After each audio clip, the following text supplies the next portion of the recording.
Hello, everybody. This is a very different episode of Talking Tennis, as you can probably tell from my voice. Unfortunately, we had some news that Damien informed me about early this morning, and that is the passing of Yacob Bobo. It's really difficult to put into words, but Damien and I are going to try and do so in the coming minutes before we then switch to the Iga Danielle Collins match, which of course is getting underway as we speak in Cincinnati. I also spoke to Yacob's father earlier today regarding all sorts of things, but obviously his son's passion for tennis,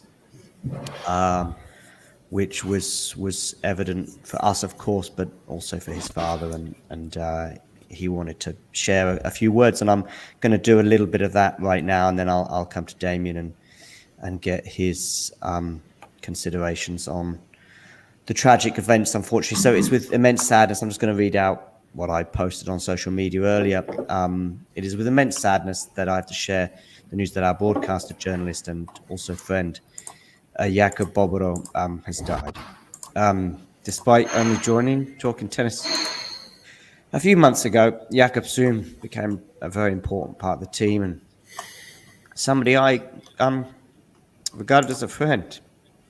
Shit. His father, though, told me today that Yacob lived for tennis, journalism and podcasts, and of course, Damien and Yacob did many podcasts together, so I'll be keen to get Damien's thoughts on that as well. He also said it would be an honor if we could dedicate a section of today's show for Yacob, and we're going to do a lot more than just today's show. We'll do many others in the future. I got to meet Yacob in person in London a few weeks ago, which of course is even more poignant now. So yeah, he was a very, very nice person. Damien.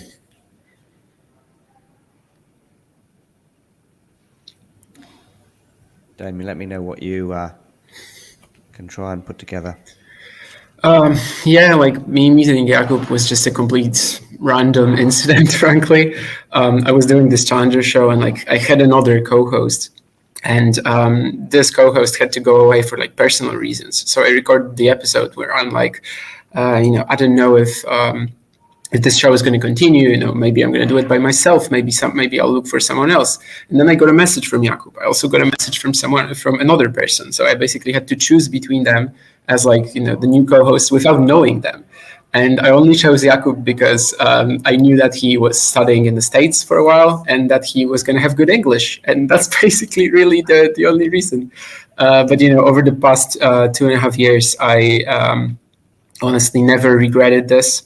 Many times I was surprised that Yacob still wants to do this with me, because this was like literally, a project for no money, little recognition. But yeah, from the very first time I met him online, just recording an episode, I felt that we had really good chemistry.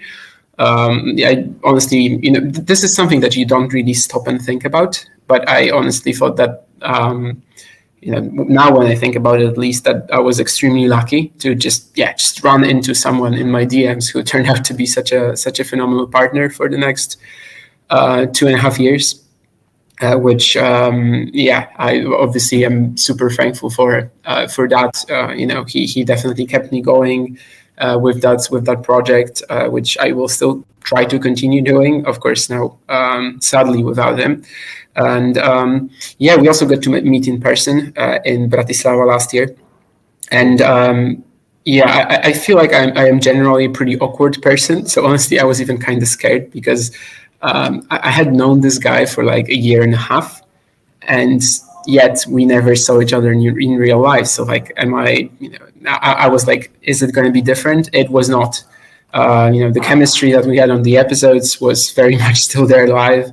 Just 2.5 years of knowing Yacob. I really like the words that his father used, about him living for tennis, journalism, podcasts. I wrote his father that like, this is the way we knew him, and this is the way we will remember him too. And honestly, the nicest person in the world, easily.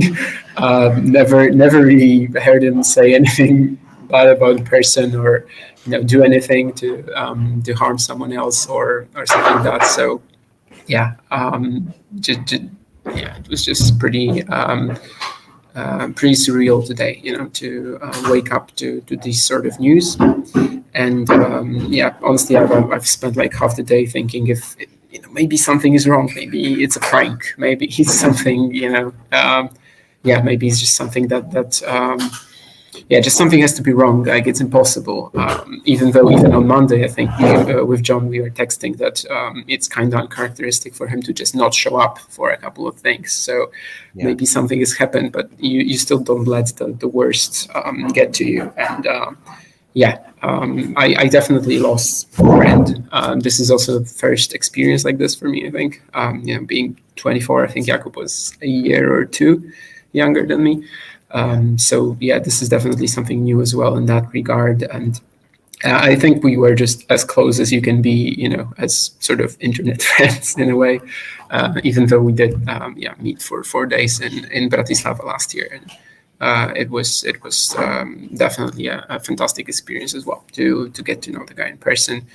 And yeah, as I said, like it was nothing that everything was just the same. The chemistry was very much there, regardless of if we did it online or in person. So I feel like I haven't really processed this yet, and yeah, just the whole day I'm actually at the Challenger right now as well, and it's an environment that of course Yacob was very, very familiar with. So a lot of things today have definitely reminded me of him. I think anytime I will see some Slovak stars, the guys that we often talked about and the guys that he was so hyped up for, right? I'm going to think of him. And yeah, there's a lot of stories from this week that usually I would, come back home and then tell them to him on the episode and also to the listeners. And of course, now I'm not going to be able to do that. But especially, we have to say again condolences to the family, because I think that's probably the worst part. Like we only knew him as a friend and as a coworker, but obviously parents shouldn't have to bury their kids. So yeah, a big thanks to his father as well, who responded really quickly to my message, and it was just basically how I could communicate the news and what to do today and also in the future. And he, as I shared some of the words that he shared with me, he was extremely kind as well in what must be a very difficult time for him and the rest of the family. Of course, Yacob is also a writer, and I think you both have worked on the same website and maybe 1 or 2 projects together as well. I've seen a few Twitter messages as well regarding his writing today. Many people praising him. My memories, of course, are much more recent than yours, Damien. You knew him for 2.5 years. I've known of him for much less. I think May of this year. So what is that? 3 months, perhaps. But he's all, as you can probably tell, he already left a big effect. We did a Spaces together in May, a Twitter Spaces, and I think Pam Shriver was on, and he interacted with her, and he sent me a message as soon as it finished, just saying thank you so much. And I was like, "Are you kidding? It's great having you on, and I should be thanking you." And I then also got him on the show a few times. I remember you two doing the French Open draw together, and you were just, it was obviously, it's clear that you had good chemistry, and I tried to get you on the show together as often as I could, but didn't matter. I mean, sometimes he was on with other people, and that chemistry soon came up. I mean, he did a show with Miles recently that was brilliant. I remember one of our first conversations just on Twitter was sharing our frustrations with access to tennis, whether it be on TV or elsewhere, and some of that. Yeah, and it was great to have him as part of the team, albeit as short-lived as it was. I recently told him as well that when I was backstage, that one of my objectives was to make him chuckle or smile, and if I did that by putting something on the screen, and he was like my test. If he smiled, I thought, okay, this is funny. If he didn't react, I thought, okay, I'll change the image quite quickly. And I got to meet him in London recently, and as you said, Damien, it's quite, in a way, both the news is surreal, but a lot of these experiences are different too, where we end up. By the way, for those of you tuning in for Iga against Daniel Collins, we will be switching to that match very shortly, and we will deal with that with the same, hopefully, the same level of verve and enthusiasm as we often do, as I know Yacob would have done and would love to see us continue to do. We'll do a lot more as well on Yacob in the coming days, weeks, and maybe even longer to try and serve his memory. But yeah, I met him in London as well during Wimbledon, in the queue, but also in the pub. And it was just,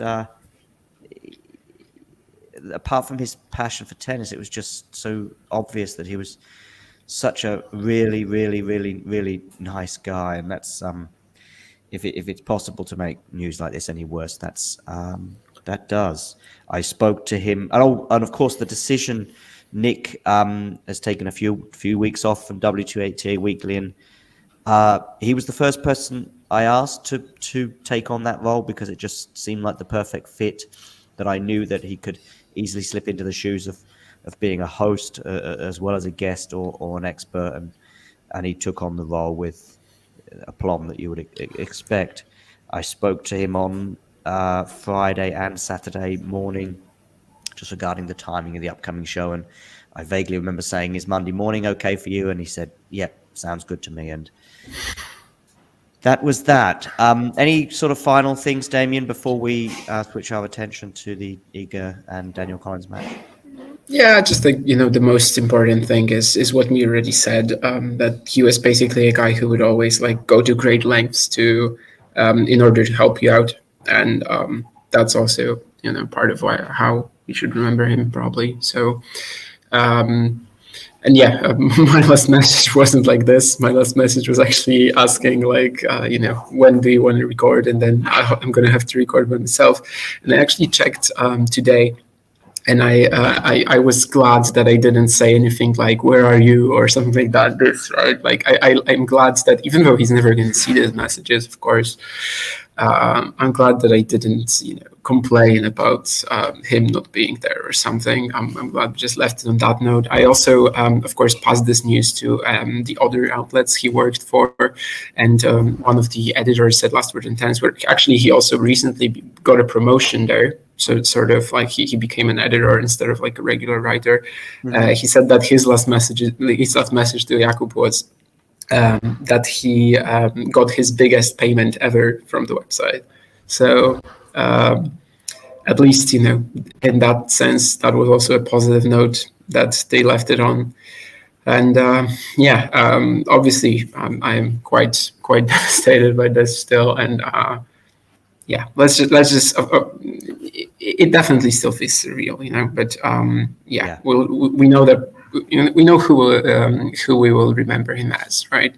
One of the nicest guys around, and someone who had like genuine passion for the sport, and sadly wasn't able to like truly fulfill his destiny.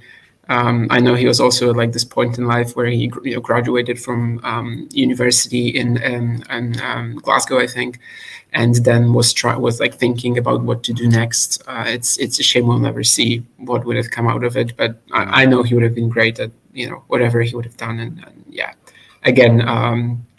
We are just we are just, of course, like a minor part of his life. The family, I think, is what we certainly have to be thinking of first. And very, very, I'm very glad that the father of Yacob managed to find me and give us the news. Now at least we know, even if the knowledge is not exactly a bliss in this case.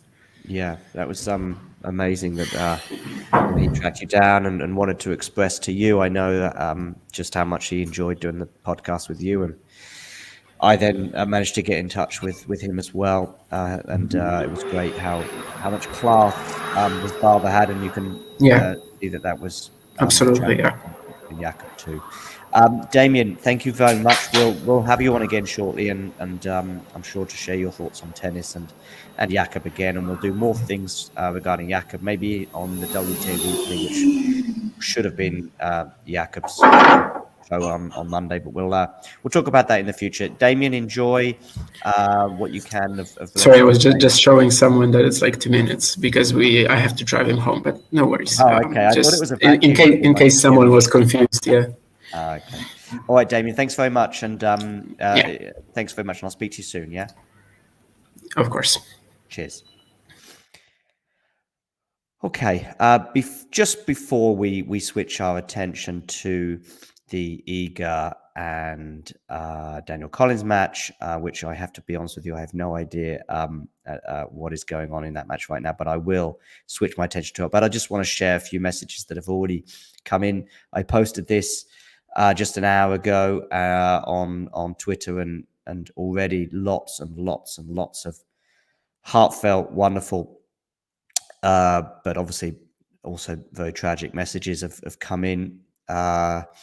Joe here, I know Joe a little bit, at least through social media and stuff. Oh no, I remember messaging him just before Wimbledon about meeting up when I was there. Unfortunately, couldn't make it work. Extremely sad news. Rest in peace, Yacob. Miles and Tim did a show or two together. Talking tennis with Yacob was easy, fun, and just an overall good time. So yeah, it'd definitely be missed as well. Condolences there from Mark. I'm looking forward to having Mark on the show very soon to discuss his book about the four slams and which one he preferred going to. He's written a book all about his travels in the early 90s to those. Mary here as well saying terribly sad condolences to his family and all of his friends. May Yacob rest in peace and remain in the memories of those who knew and loved him. The All About Tennis blog here. Devastated to hear this. Jacob's passion for the sport was evident every time I read one of his tweets, wishing his family nothing but the best. And TikTok tennis as well. Terrible news. Always really enjoyed what Jacob brought to discussions and podcasts and vlogs. Such a knowledgeable and inclusive person. Condolences. More as well there from Glam Spin. Truly sorry to hear. Condolences. And Emily as well there. I'm so unbelievably sorry. Breaks the heart to read. The tennis family will miss him, of course, I'm sure. His family will too. Okay, Yacob, unfortunately, who passed away recently. We will be back in about 90 seconds when we will switch our attentions to Iga Swiatek and Danielle Collins. Thanks for tuning into this watch along. While there's a break in play, here's a reminder to hit the like button, subscribe, and click that notification bell. Your support helps to keep the channel going. While we're here, you can now become a member to enjoy perks including badges for the live chat, but also bonus material such as interviews with top players from both ATP and WTA tours. The membership link is pinned in the live chat. You can also follow us on Twitter, Facebook, and Instagram. So whether it be serves or volleys, forehands or backhands, serve bots or drop shots, we've got you covered. Whether that be via our website, talking-tennis.com, where you can read features and interviews from our top writers. Or if you prefer us in audio form, you can subscribe to our podcast on Apple, Amazon, or Spotify, or wherever you get your podcasts from. Remember, we offer you wall-to-wall coverage via our regular watch-alongs, magazine shows such as Nick's WTA Weekly or Damien and Mario's ATP version. Plus, we deliver top content from people on the ground, actually at the tournaments, so you get even nearer to the action. So, what are you waiting for? Hit that subscribe button so you don't miss out on all things tennis. Okay, so as I wanted to emphasize, I did speak to Jacob's father early today, and he was very keen to emphasize how much Yacob, of course, lived for tennis, and we're going to try and do that right now as we switch our attentions to Danielle Collins against Iga Swiatek. I'm not sure how much of a surprise it would have been to be aware that Iga raced into a 3-love lead, as she often does. By the way, I know Tom is going to be joining us very shortly. In fact, I'm just going to send him a message right now to see how long he will beat. But yes, Iga has raced into a 3-1 lead. Let me know if you have been watching the match to let us know what's been going on in the last 4 games, because as you may well be aware, Damien and I were talking about Yacob, obviously, for the first 20 minutes or so as Swiatek raced into a 3-1 lead. So for those of you in the chat, please do let us know what you've made of it, and also what you've made of the tournament so far in Cincinnati. I know Jack and I were talking yesterday about how we find maybe there's a bit too much tennis at certain times of the year, and perhaps back-to-back Masters or ATP or WTA 1000 events might be a little bit too much for us. Yes, Ghosty, you and me both. Anyway, so Iga, regarding, she obviously had a sort of semi-rough week. She had a few 3-set battles last week that she emerged the victor of before finally getting knocked out by Jessica Pegula in the semi-final. Jessica Pegula, by the way, is somebody that Jack thinks is a US Open contender. Let me know in the live chat whether you think she is also a US Open contender. I, on the other hand, don't think she's quite ready to make that step. But please feel free to let me know in the live chat whether you think Jessica Pegula is ready to make that step. She was, by the way, she obviously, talking to Jessica Pegula, she was in a bit of a sticky situation today. She lost to she beat Trevisan in 3 sets. But it wasn't, that just barely tells the story. Trevisan went up an early break before then losing her service. She was serving for the first set, but the Italian managed to get her nerve back together, which is something I'm clearly struggling to do right now. She got her nerve back together and then crushed Jessica in the tiebreak, which I thought came from nowhere. But I did expect a reaction, and Jessica came fighting back, taking the second set and racing into an early lead, albeit she did have a few struggles in getting over the line before winning in 3 sets. Let me know in the live chat if you think Jessica Pegula is a legitimate US Open contender. I have my doubts. Maybe others in the chat do, or maybe you, like Jack, think that she has a legitimate chance of winning the title. And in fact, maybe in amongst the 4 favorites. And in fact, I think even ahead of Rybakina is what Jack suggested. Also, make sure you check out some of our interviews that we posted earlier on today, one with the tournament director in Winston-Salem, and another one with French Open men's singles winner in 1990, Andreas Gomez, which we posted for you earlier today. And let me also know your thoughts on Swiatek Collins, especially if you were catching the first 4 games, which pretty much we all missed talking tennis, but I know several members of the live chat too. Yeah, Ghosty, I think he is being somewhat generous. That's what I would agree, which is why I chose the picture of me looking rather shocked for that particular thumbnail. So also let me know what you think about Alcaraz. He in a way struggled as well last night. I was watching that match with interest. I thought the forehand in particular was off. I thought in general he was off. The returns were nowhere near what they were at Wimbledon. But he still, despite being off, he still produced some worldies. And in that 3rd set, some of the passing shots were truly awesome. Maybe I'm not giving McDonald enough credit, though, as well, because he was pretty awesome, too. Does he, Shrihari? I didn't know that. I did not know that he was up against Paul again. So that will be interesting. Well, he'll certainly be ready for Tommy Paul in terms of being aware of the threat that he poses. That will be something to look forward to. And of course, we've got Novak Djokovic in action later on this evening up against Davidovich Fokina. I think Novak might be a bit vulnerable in that it's his first match since Wimbledon. I think there could be easier assignments than that. That's for sure. That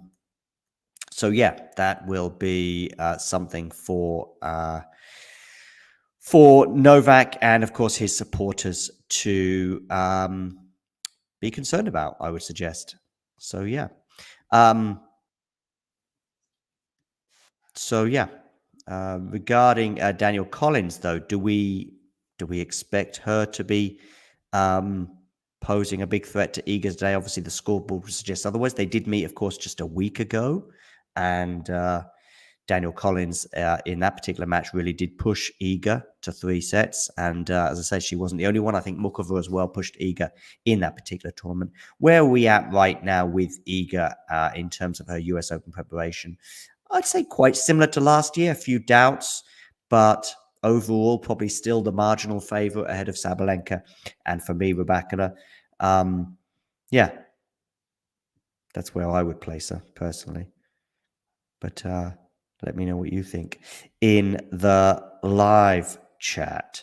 As I said, Tom will be with us very shortly to discuss this particular match, but also other things. Tennis, we've got Sakkari at the moment in action against Ciatek.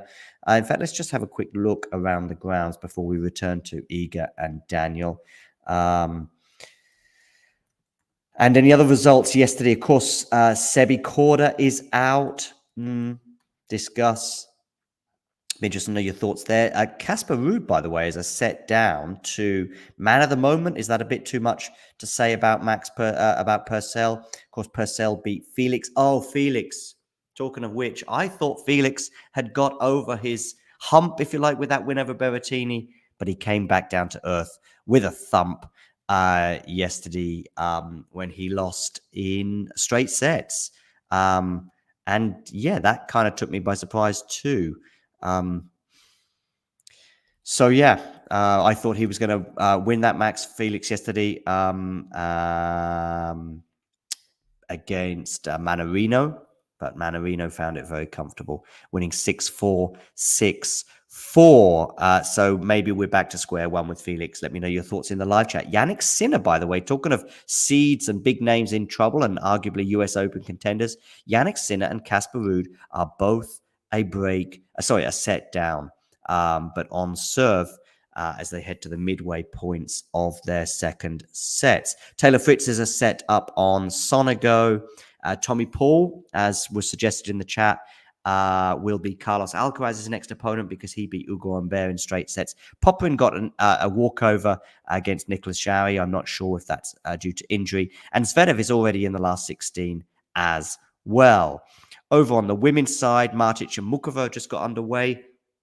Be interesting to see if Mukova can recover her form, where she's barely won a match since the French Open. Admittedly, she's not played too many matches since then because of injury and various other absences. And Sakkari is down a set already to Ciatek, having lost that set 6-2. Vondrousova, Wimbledon champion, is through to the last 16. Will she be facing potentially Iga Swiatek should Iga beat Danielle Collins today? Of course, Iga looking very much like that's going to be the case. Could well be the next round. Swiatek, they're leading 5-1. In fact, she's just 3 points away as we speak from sealing that first set. And Kasatkina is also through. And as I mentioned earlier, Jessica Pegula too. So maybe we can share these 4 scores with you on the screen. Let me have a quick look at the live chat, see what I've been missing. Wonder how many players lose in the first or second round after winning a tournament a few days earlier. Matthew, it does seem to be a common theme, and we saw Dan Evans go out in the first round in Toronto, having won the 500 in Washington. And as you said, De Minaur was in trouble, wasn't he, the other day? I think he did eventually. Did he eventually go through? I'm trying to remember now. I say De Minaur because, of course, he got to the final. Jake here saying Pegula's maximized her game, so you can't knock her for that. But I think quarterfinals, semifinals about her ceiling, but to be proven wrong. Yeah. Yes, he did. Evo did lose in Cincinnati too. And of course, Monfils beating Cam Norrie in what was obviously a pretty disappointing day for the Brits.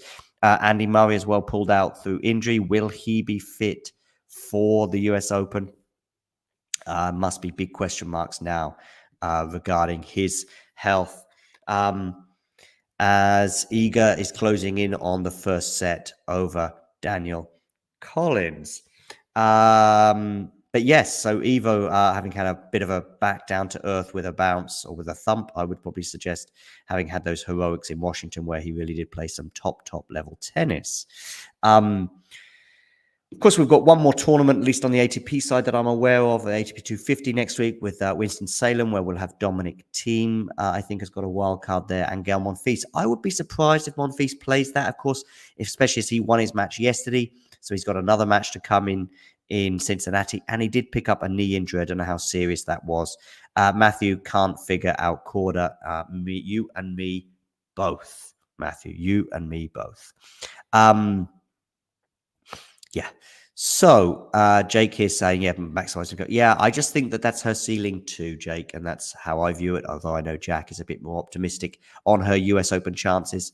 On Jabeur as well, she had a pretty heroic win yesterday. I think she was 5-1 down in the third set, and she ended up losing that particular encounter. So yeah.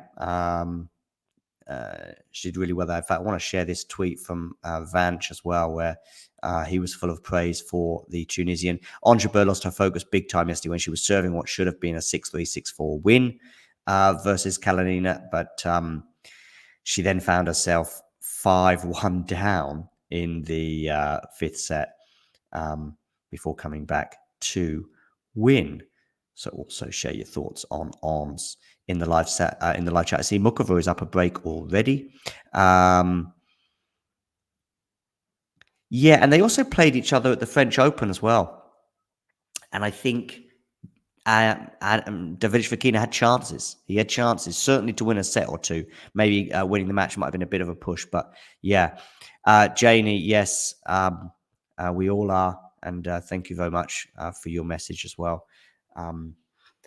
Damien and I, we did the first sort of 20 minutes of today's show on Yacob and some of our memories of him, and we will continue to share memories of him throughout this week, but I'm sure in the long distance future as well. Sean here saying that Korda is smooth, but you think he lacks a bit of intensity? Yeah, maybe. And I wonder about his nerve management as well. I remember he got very nervous when he was up a double break against Rafa at Indian Wells in the third set 18 months ago. And I think nerves got the better of him there. Yeah, I thought that was an interesting point as well, Ghosty. Yeah. So, yeah, back to the present and the tennis anyway. Mukova is leading 3-love, and Iga Swiatek has indeed won the first set. We're going to take a short break. When we return, I will be with you, but so will very, very soon Tom to bring you the second set. Thanks for tuning into this watch along. While there's a break in play, here's a reminder to hit the like button, subscribe, and click that notification bell. Your support helps to keep the channel going. While we're here, you can now become a member to enjoy perks, including badges for the live chat, but also bonus material, such as interviews with top players from both ATP and WTA tours. The membership link is pinned in the live chat. You can also follow us on Twitter, Facebook, and Instagram. So whether it be serves or volleys, forehands or backhands, serve bots or drop shots, we've got you covered. Whether that be via our website, talking-tennis.com, where you can read features and interviews from our top writers. Or if you prefer us in audio form. Thanks for tuning into this watch along. While there's a break in play, here's a reminder to hit the like button, subscribe, and click that notification bell. Your support helps to keep the channel going. While we're here, you can now become a member to enjoy perks, including badges for the live chat, but also bonus material, such as interviews with top players from both ATP and WTA tours. The membership link is pinned in the live chat. You can also follow us on Twitter, Facebook, and Instagram. So whether it be serves or volleys, forehands or backhands, serve bots or drop shots, we've got you covered. Whether that be via our website, talking-tennis.com, where you can read features and interviews from our top writers. Or if you prefer us in audio form, you can subscribe to our podcast on Apple, Amazon, or Spotify, or wherever you get your podcasts from. Remember, we offer you wall-to-wall coverage via our regular watch-alongs, magazine shows such as Nick's WTA Weekly or Damien and Mario's ATP version. Plus, we deliver top content from people on the ground, actually at the tournaments, so you get even nearer to the action. So, what are you waiting for? Hit that subscribe button so you don't miss out on all things tennis. Can Danielle Collins mount a comeback in this encounter? I think many of us are probably doubting it, but we'll see. Let's know your thoughts on the first set there. And also Danielle Collins' chances at the US Open. Can she be a semi-finalist potentially? I know as well Jack was considering her as a potential person who could make a deep run, but there were so many on the women's tour that could do so. Just having a quick look at some of the other scores as well. Right now, Sakkari is at least up a break at the beginning of the second set of a Chastea, and Swiatek is threatening to hold serve against Danielle Collins. She's leading 30-love. And Mukova is threatening to go up a double break against Petra Martic.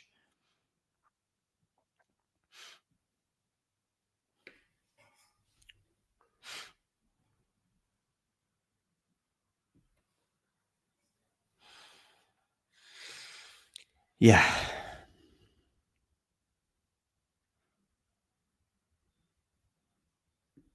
And as for other tennis that's been taking place in the last 24 or 48 hours, like I said, Felix is back to earth with a bump, having gone out. What about Rublev? Yeah, that's a good point. Rublev-Ruusuvuori. That was a pretty epic encounter, wasn't it, yesterday? Both of them were getting super frustrated at the end of the first set because they both had chances to win that first set. I think there was a volley into the net from Ruusuvuori on set point, and I think Rublev was twice serving for the first set and still didn't manage to see it out. So I could just see both of them were getting more and more frustrated with not taking their chances, that one of them was always going to explode at the end of that first set anyway.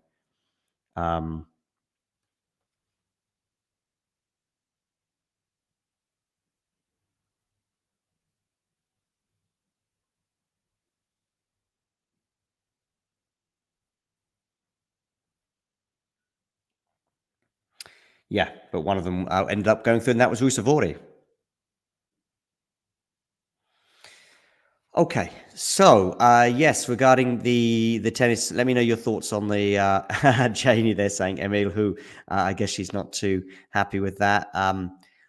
What would be a success for Rublev at the US Open? I still think, despite that defeat, I still think anything other than a semi-final, it'll be disappointing, because we know about the quarterfinal barrier that Rublev has had, a bit like Jessica Pegula.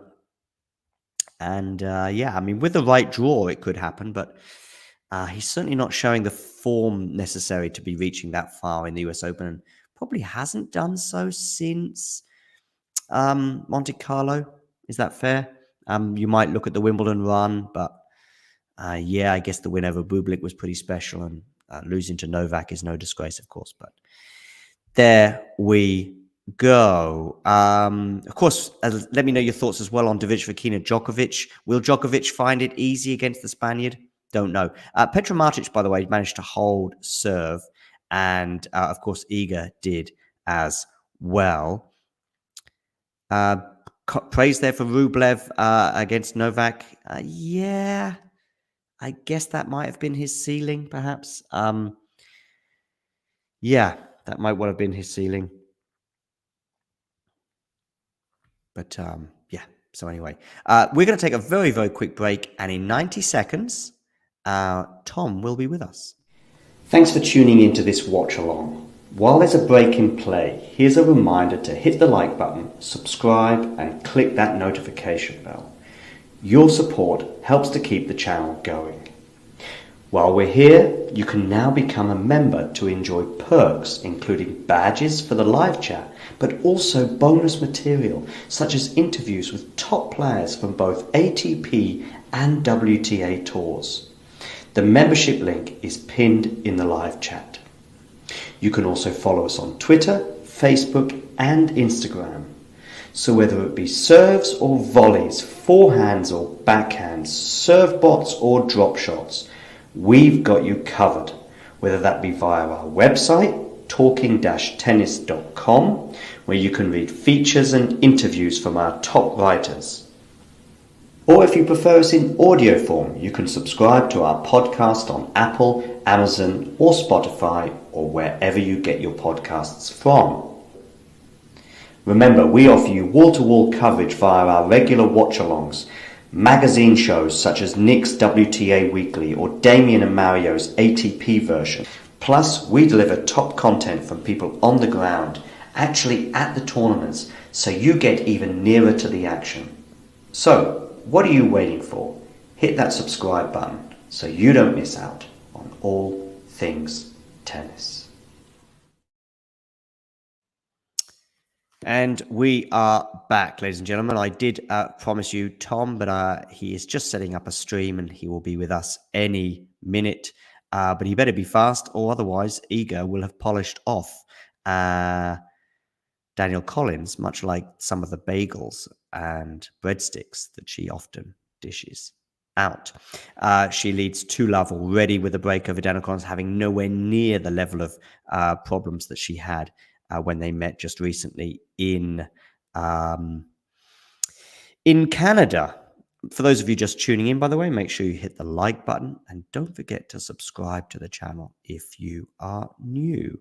Let's have a quick look at some of the stats, by the way, from the Danielle Collins match.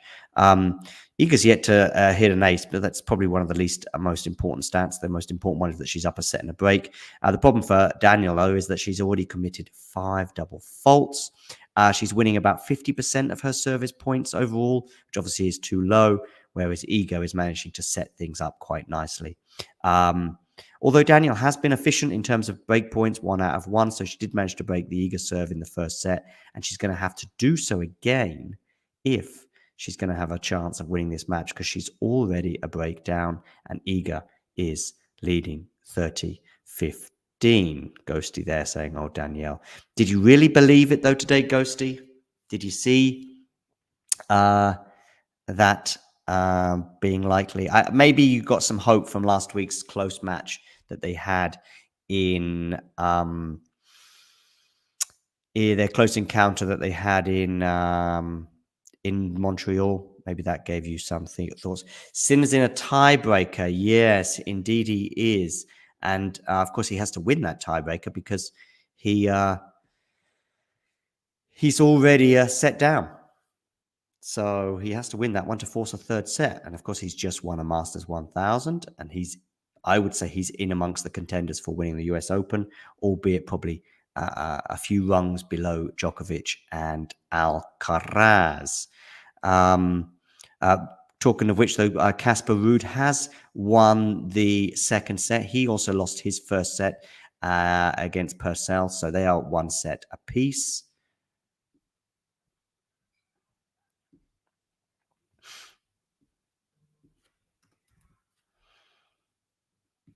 And let's have a quick look at Sinner right now.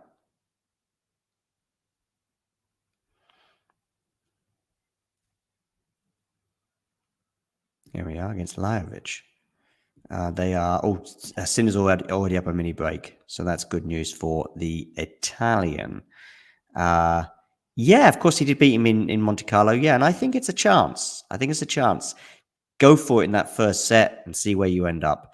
There you go. That's my coaching advice. Yeah, you got to believe. Let's head back to that one right now, actually.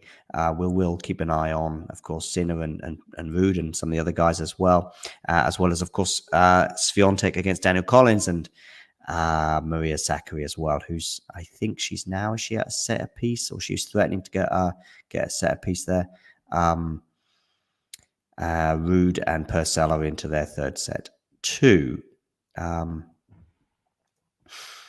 So yes, just having a quick look at some of those stats there. It looks like Swiatek has got the first ace of the match anyway. But Danielle Collins is not really making much of an impression. Since she broke her serve early in the first set, Danielle is not really making much an impression. In fact, I don't think Danielle has yet to hold her serve in the entire match. Am I right on that one? I think so. I can see Tom in the background. Tom, how you doing?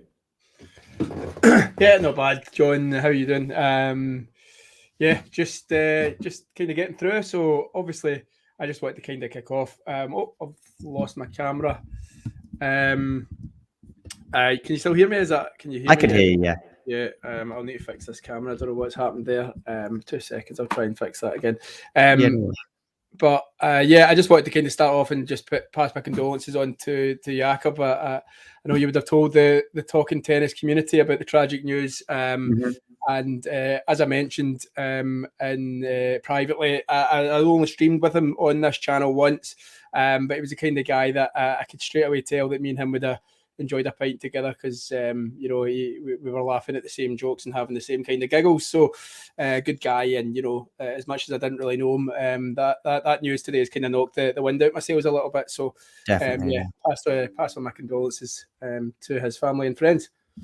Thanks, Tom, for those words. And I think you sort of, I mean, it might have just been one stream, it might have just been one, message, but these things still can affect us all. And hello, Tom. Sorry, that's me. I'm trying to fix this camera. Sorry, I'll jump in and jump back out. Sorry.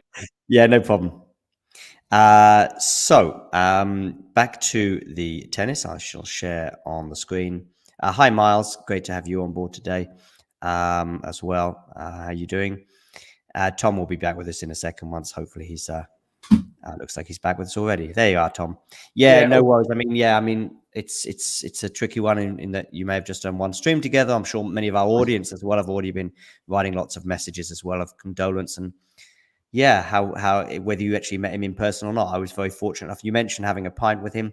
We had a pint or two during Wimbledon together, and I'm really really appreciative that I got that chance. And we'll do a lot more. We've already did a huge section at the beginning of the show on Yacob, and we'll be doing plenty more on our memories of him, and other people from the Talking Tennis community will be sharing their thoughts throughout the week, no doubt. Tom, have you managed to catch any of the beginning of this match, by the way? I haven't, John. I was out a run, and just when I was just having a quick glance at it, me and you exchanged messages regarding Swiatek, racing through the first set. So I don't know if you kind of want to kind of recap me. I can tell you only a few things because most of the first set was Damien and I just basically talking about Yacob. And so by the time I sort of switched my attention to the match, the first set was done. Danielle Collins has actually managed to break Iga's serve, but she's not managed to hold her serve at all in the match. And Iga, as you can see on the score board right now, she's actually got a break point and she's threatening to make it 4-love. If this match was super tight, I would consider aligning a scoreboard and your stream because this one might be ahead of it. But given how comfortable it is looking for Iga right now, I don't think it matters too much. Is your stream behind this scoreboard? It could well be. I literally just watched Swiatek just put away a forehand winner to go that advantage that's on the screen. So I'm literally must be only a matter of a handful of seconds behind John.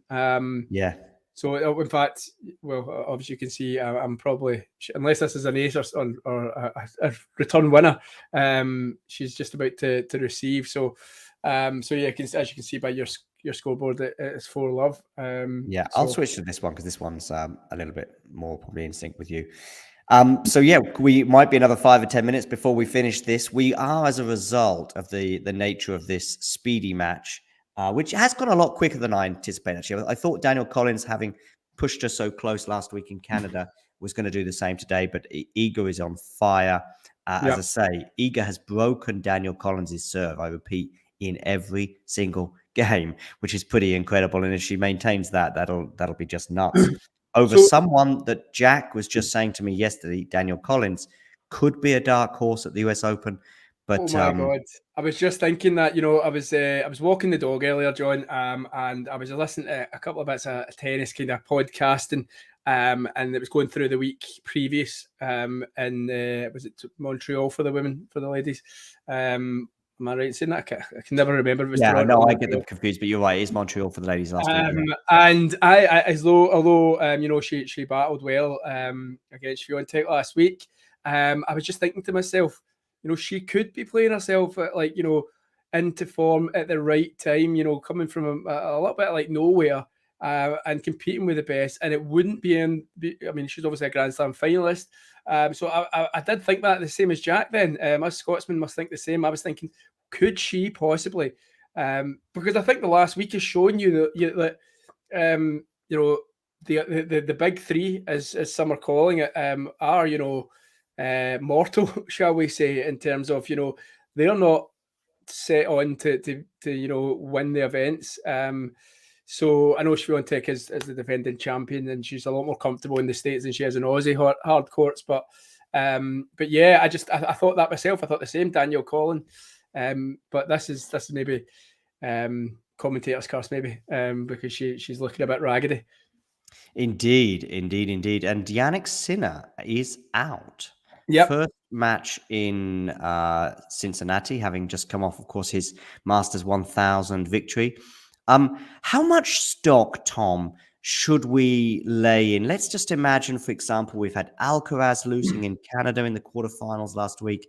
He was looking in trouble as well last night and could easily have gone out early. If Djokovic, for example, was to lose tonight or in an early-ish round, do we take much stock from these defeats for these big players who I think probably are all contenders? Whether it's Sinner, whether it's Djokovic, whether it's Alcaraz, or if Iga was, for example, to go another tournament and not win it. Okay, good question. Yes and no for me. I was worried about Alcaraz, and the reason being is I don't understand why he played the Hopman Cup right after 3 or 4 days after winning Wimbledon, and it's just been playing on me a little bit, in terms of last year with the US Open win, and he just played a lot of tennis straight after it. Didn't really take a rest, and I suppose it's the exuberance of youth and just wanting to play. But I think in terms of last week against Tommy Paul, I mean, I didn't watch the match; it was too late for me. It was through the night, but obviously it'd been a 3-setter, I think, against Hurkacz in the round previous. And you're just thinking, what is going on? I know Hurkacz is a different animal, different beast, and especially on the hard court with the big game, the big serve. He's always going to nick a set here and there. And I think it was a tiebreak. He won 7-6. Am I right in saying that? Yeah. So I suppose it's not too much to look into that. I'm not citing that, but I thought for Alcaraz, I just thought, I wonder, and I don't actually have high hopes from in this event because I think Djokovic will win this. But really. Yeah, I do. Just because I think he's taking that rest, he's taking that fatigue, and he's going to have a point to prove. He's not played since Wimbledon. Look, I'm a big Alcaraz fan, right? But the hysteria over the Alcaraz win, I think that'll probably niggle it at Novak. I think he'll be out to kind of prove a point that this is still I'm still the kind of king in town, and he's not played in North America for a while. So again, there's that element as well. But saying that, if Novak wasn't to win, think about leading up to the French. He didn't. He was. I think he lost to Holger Rune. I think he lost in Belgrade as well, didn't he? Pretty not early, but I think in a semi-final in Belgrade. His home event. So we all know he's been clear and stated he's going to focus on the slams, and these events are there to get him into tip-top shape for the slams. And the slams, as per their nature, are different animals. I'm not saying Sinner would have came back from 2 sets to love down against Jair. He's playing well, the Serbian. But in terms of Alcaraz last week against Tommy Paul, you could argue that could have went to 5 sets. We've seen Alcaraz win those 5 sets in the States and in Australia. He's not adverse to going to 5 sets. So yeah, again, it's a totally different animal in terms of the Grand Slams. Wouldn't read too much into it. And again, I have heard players say in the past, I've heard Rublev saying it. Look at Dan Evans. The first game after winning an event, the first match you play is always the hardest for whatever reason. The players find it the hardest to win, and I suppose Sinner, coming off that high, trying to motivate himself again, there's that element there. I think Sinner will be fine. I think Alcaraz will be fine in New York, and I think Djokovic will be fine in New York. But yeah, I wouldn't read too much into it. I don't see them. I think they're all focusing on the slams right now. Djokovic more than others, obviously. Indeed, yeah, and he's already won 23 of them. So yeah. He wants more, as we discussed. I think last Wednesday. I think he's out to kind of stretch his lead. So I'm looking forward to it. I was thinking about this. I might. What time is he on tonight? Is that like through the night? Is it? It's going to be quite late. He's going to be on about midnight, and I think it will be on midnight UK time. But that will be more or less on time, I would imagine, given how quickly this match in particular is being done. Tom, I'm just going to go backstage for a bit, and if this is done in the next 5 minutes, and it might well be done like that, I'll see you for the Stefanos Shelton match. Okay. So you want me to? I'll just commentate through the end of this one. Just commentate through what could be the last game. Yeah. Well, right enough. I'm a little behind, so I'll just kind of talk us through this point here. So yeah, that's me now at 5-love, and that was attained by a Swiatek strong serve unreturned by Danielle Collins. What has happened to Danielle Collins? Of course, played pretty well, involved in a bit of niggle with Maria Sakkari last week as well, as is Danielle Collins' nature. So what is? Let us know. And Ghost, by the way, I did see the whiter and rounder comment, and I was so confused because I actually get somebody comment on my Ibiza tan today, and then I come on here and I get dog's abuse of Ghost before I've even sat down, saying I was white and round. But then I did see the follow up comment about the avatar. True story. I'm just looking at a couple of comments. Miles obviously talking about the long season, 14 matches or so at this stage of the season. Of course, yeah. As I mentioned previously, I've heard Rublev before talking about the first match after you've just won a big title can always, for whatever reason, be the toughest, both mentally and physically. Obviously physically because you've played the most tennis of every person bar one the previous week, and then mentally just to try and get yourself back onto fighting it out in an early round again. So why is that? Let us know. Let's have a think about that. Why do you think players struggle sometimes? Dan Evans, of course, lost pretty early to Gabriel Diallo last week in Toronto. And Sinner, Sinner would have been taking so much heart from that one in an event that Alcaraz is in, and most of the big hitters are in. And then to go on and lose to Laszlo Djere, who, of course, is having a decent season. I think he's taken a couple of scalps over the last few weeks. Okay, my stream has caught up, I think. I've just got Danielle Collins loading up a second serve in this one. Of course, looking like a breadstick in a bagel. Danielle Collins looking to hold serve for the very first time, and she's just a strong Swiatek return, and she's just put the +1 wide, and it's love 15. Swiatek has broken in every Danielle Collins service game, and Danielle Collins' only game is a Swiatek break a serve. So yeah, a bagel and a breadstick is on the cards here. Swiatek forehand to forehand with Danielle Collins, backhand instead by Collins. Swiatek forehand, backhand by Collins, looks long. She throws her arms up in frustration. The American just wants to get off court. I think what is the time in this one? Once heard Laura Robson say on 5 Live at the BBC that when you're in this kind of match, all you want to do is get to an hour. And I don't believe that we're at that. Anyone want to inform me how long we've played in this one while I watch it? It's 3 match points for Iga Swiatek It's love 40. Danielle Collins just wanting to get off court right now. And it's 59 minutes. Thanks, John. So she'll probably maybe slow this one down. I'd take a time violation just to get myself to the hour mark as she gets the first serve in. Looks like Swiatek went long, but it's caught the line right at the feet, and she puts away the next winner. It's 6-1, 6-love in roughly an hour. Oh no, yeah, they are. I thought Swiatek had went back at some sort of challenge, but they are shaking hands now. A much easier time of it for the number 1 seed, Iga Swiatek, and she takes the plaudits off the crowd. And I'm really, really looking forward to the next one, the Ben Shelton Tsitsipas match. I think, two players. I think did Alcaraz say that that Shelton hits it harder than anyone he's played? Did I read that somewhere?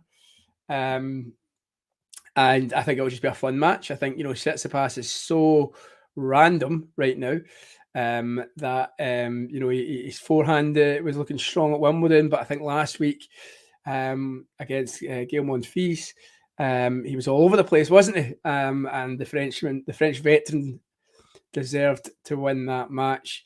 So Iga Swiatek 6-1, 6-love. And I will. We're going to take a wee 15-minute break. There's Venus Williams on one of the other streams I have running at the moment. Of course, a fantastic win. I kept watching that, thinking she was about to lose the first set. Turned the channel over to another stream, went back, and she'd won that first set. I saw it 5-1 down in the second, thinking she was a double breakdown. Thinking, right, this one's going to go to a third. I'll catch up with that in the third. Switch to another stream. Venus wins it. What a gal. So she's coming out onto court now. We'll take a 15-minute break. We'll update you with all the tennis over the next couple of hours. Going to take a wee break now, and we will be back very, very soon. All right. Thanks, guys. If you enjoyed this video, make sure you hit that like button. Don't forget to subscribe and click that notification bell so you don't miss out on all things tennis.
If you enjoyed this video, make sure you hit that like button. Don't forget to subscribe and click that notification bell so you don't miss out on all things tennis. And come and join us. I've pinned the message in the live chat, pinned the message for Shelton against Tsitsipas. So just click on that link and I'll see you over there in a couple of minutes.